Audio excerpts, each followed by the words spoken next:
ce qu'on doit comprendre, c'est que les sources d'origine de notre législation sont le Coran et la Sunna. D'accord? Et les ulama sont les héritiers des prophètes et les porteurs de l'étendard du savoir. D'accord?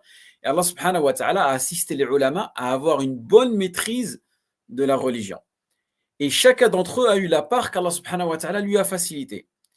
Et il n'a pas dit que tout ce qu'un alim ou tout ce qu'un savant dira sera nécessairement la vérité. D'accord? Donc le savant, le alim n'est l'autre, il est en vérité que l'auteur d'un effort d'interprétation des textes. C'est ça qu'il faut comprendre. S'il réussit dans son effort, il est doublement récompensé pour avoir déployé un effort et pour l'avoir mené à bon terme. En revanche, s'il échoue, il n'en sera pas moins récompensé pour son effort et son échec lui sera pardonné. D'accord? Et ce n'est pas parce que un grand savant de la Oumma donne un avis qui devient une preuve systématiquement. D'accord? Et c'est là où on a un problème de méthodologie. Car la parole d'un savant, ce n'est pas systématiquement un argument d'autorité. D'accord? Car l'argument d'autorité en islam, en religion, le seul qui a les pleins pouvoirs sur cette autorité-là, c'est qui? C'est le prophète Mohammed sallallahu alayhi wa sallam. Et comme il a été mentionné par Imam Malik, il dit kullu yu'khadhu min kalamihi wa yurad illa sahib hada al-qabr. Donc tout argument peut être accepté ou bien refuté, sauf le prophète sallallahu alayhi wa sallam, car lui, sa parole, elle est irréfutable. D'accord? Parce qu'on a beaucoup de personnes qui nous disent, mais il y a euh, Ibn Hajar al-Asqalani, il a dit que le Mawlid Nabawi était praticable. Ou bien l'imam al-Sakhawi, ou bien al-Alim Fulani, ce savant-là. Le savant en lui-même n'est pas une preuve. C'est ça qu'il faut comprendre. Ce n'est pas parce que c'est un savant qui a donné un avis spécifique que cela veut dire tout simplement que c'est la vérité. Il faut le comprendre, cela. Ça, c'est très, très important. D'accord?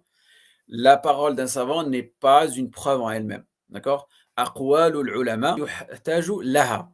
D'accord? Donc les paroles des savants, elles sont là juste pour argumenter. D'accord? Et ce ne sont pas des avis définitifs qui peuvent être remis en question. Seule la parole du prophète sallallahu alayhi wa sallam qui ne peuvent pas être remis en question. D'accord?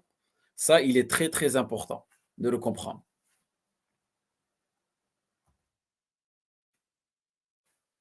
Ensuite, il y a une certaine ambiguïté aussi qui peut être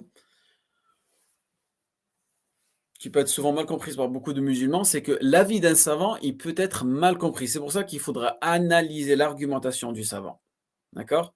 Et pour arriver à nos conclusions, le savant a pu utiliser aussi des arguments fallacieux de manière préméditée ou de bien de manière non préméditée, d'accord? De manière intentionnelle ou de manière non intentionnelle, de manière volontaire ou non volontaire.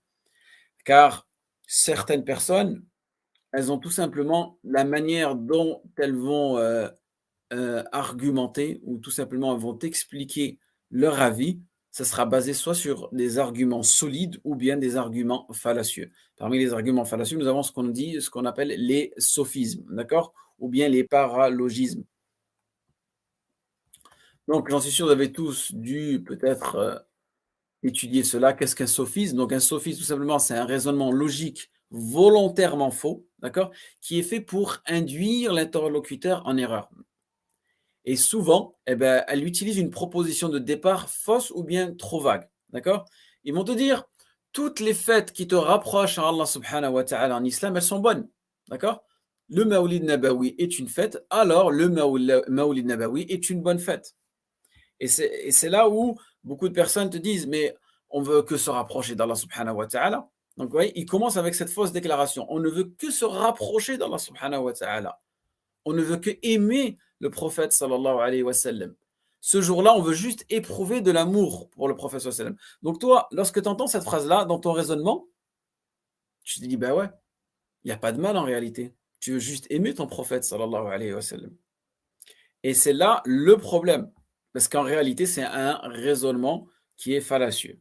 D'accord? Et ces arguments-là, fallacieux, vous les retrouvez souvent en politique, surtout de nos jours. Il y en a un c'est un spécialiste des arguments fallacieux, c'est tout simplement Zemmour. qui est un accro du sophisme. Il nous dit 80% de la population carcérale est immigrée, d'accord?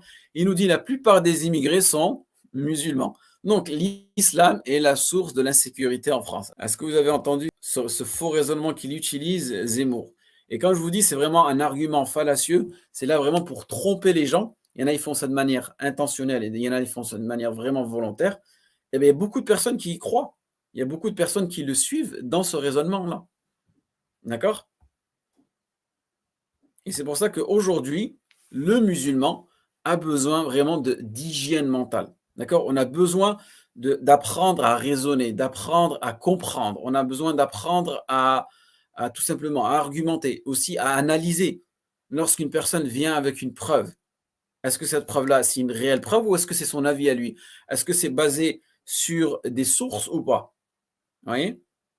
Et c'est pour cela qu'il est important pour le musulman de vraiment avoir une bonne méthodologie dans la manière de puiser les sources, de puiser les preuves, d'accord? Que ce soit dans le monde mondain ou que ce soit dans le monde ukhrawi, que ce soit en relation avec ta religion ou bien que ce soit en relation avec tes activités mondaines, d'accord? Parce qu'il y a beaucoup de personnes qui te mentent aujourd'hui, tout simplement en utilisant ces techniques de voilà, c'est mon médecin qui l'a dit, c'est mon voisin, c'est Cheikh Foulani, c'est le président, c'est lui, et ainsi de suite. Mais est-ce que c'est parce que c'est cette personne-là qui l'a dit que c'est la vérité?